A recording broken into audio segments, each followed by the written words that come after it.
It began with the turning of the seasons. The tiki witch, Haluka, descended from her mountain, where she had isolated herself for so many years, and come down to the beach. The first thing she saw of any kind of life was a crab wandering along the shore. As she was a whimsical sort, she bestowed it with higher intelligence and purpose. Soon it was creating its own tools, forming its own language, but ultimately it was still alone in its own universe. Haluka was there, but she was like a being above it. It couldn't quite relate. It needed something more, and Haluka was realizing this. So Haluka created for it a friend. In the way of some seashells she had found, a salad bowl, and a pair of glasses that had washed up on the shores, and named it Bobber. Bobber was an adventurous sort that the crab needed in his life to really break out of his shell and experience new boundaries. Crab and Bobber, they explored the beach. That was their world. But soon they conquered their world. They saw all the beach that there was to see, and when they felt like there was nothing left for them, when life held no surprises and the world seemed a lot smaller, a large wooden vessel appeared over the horizon, with great white wings flapping in the breeze. The ship came up to them on the shore and pulled up alongside. Bobber jumped right aboard and ran to the helm. And Crab, well, he didn't want to leave his friend, the only person he'd ever known in this world, alone. He jumped on with him. They turned the ship around and they sailed on the high seas for months. The sea was unforgiving, especially to two people who had never sailed before, but they were in it together. They learned everything about sailing just through intuition, through the mistakes they made, and just learning from each other. The nights were harsh, the days were bright, but eventually they had reached the promised land. As though a ray shining down from the heavens, land appeared on the horizon. It was a different sort of land than they'd known. They'd known a docile beach of relatively few life forms. Just a sort of humble beginning, but this was more industrious, precise, and inhabited. The island shore that they found was teeming with people they didn't understand, and people who didn't have time for them in their busy world. They didn't know a world like this. This was a world that didn't have time for them, and that they couldn't have every question answered in their exploration. This was a world that was brand new to them, and that they were a little bit afraid of. They were stopped by an aging man with a crown of graying hair who stopped for them and gave some time. They were surprised by this, and they were very grateful. They got to know the old man, Hef.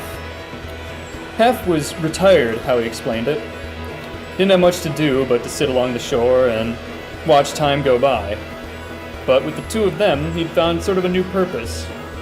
Not activity for himself, but sort of living vicariously through them, and experiencing what they were for the first time through them. Hef showed them around the island and showed them to new places they hadn't seen before, and really was kind of a connecting tissue for them to this new world. Hef was always very friendly, but they kind of noticed that they were the only thing he had going on. They thought this was strange. They never wanted to bring it up with him. Alongside one of the streets, as Hef called them, a car pulled up. Brilliant red, reflecting everything that touched it, as if it had no identity of its own. The window of the car rolled down and revealed a figure dressed in green and red. In a formal attire suit, it looked down at them through shades that also reflected just like the car, and everything bounced off of them. But underneath those shades was another person, and that person asked them if they wanted to come along.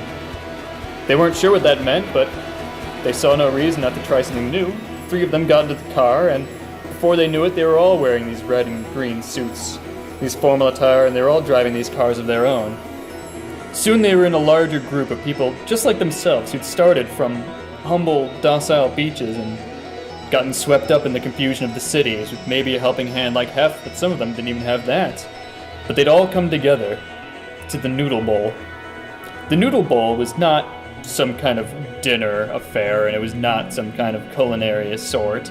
It was just sort of a term for the coming together of a bunch of different people who really thought they were so different from each other and were so used to people who didn't have time for them. But they realized they were all kind of the same, and that was just how people ended up sometimes. But they were able to accept that now, and even to be a part of it in their own way without needing to be a part of every piece of it. The Noodle Bowl was a new start for them. It was a new identity, and it marked for a lot of new beginnings with the friends they made along the way. The Noodle Bowl was nice, and they'd gotten cozy with their reflective cars, their cushiony beds, and with the friends they'd made, but months had passed without them realizing it. Crab and Bobber, they'd grown so accustomed to this, it was all they seemed to do anymore. And they remembered at the very beginning that all they wanted to do was to explore. They were back to the docile beach again. They were back to the same old thing, having conquered the world as they knew it. And they wanted to see more worlds. They didn't realize this until they met a man who was concerned with finding new worlds. Gene. Gene was a man with a hairy lip and 2 square spectacles, and he was always raving on with words and terms that Bobber and Crab didn't understand, but he was nice enough, and he seemed very excited about what he was doing. They were excited, just for the sake of his excitement. Gene was trying something new, and he needed their help. They were all for trying new things, and he showed them a hat. This hat, he said, it does... And then Gene thought to himself, well, he didn't know what it did, but he knew that it did something very big. And they tried on the hat. There were 2 of them, they each tried on a hat. Something overcame them almost. It was like they were in a dream and just woke up. But they could tell that it was real. They felt themselves moving through space and time once the hat was on. There was an island, and they were sitting on top of a mountain. And after their travels, they felt all the experiences they had, they understood everything about the world. Not from knowing everything about the world, but just knowing how worlds work. They became isolated on the mountain. They felt like they understood the mountain and the island all too well. And there was nothing new for them up there anymore. And then, they wandered down to the beach and made their own creation.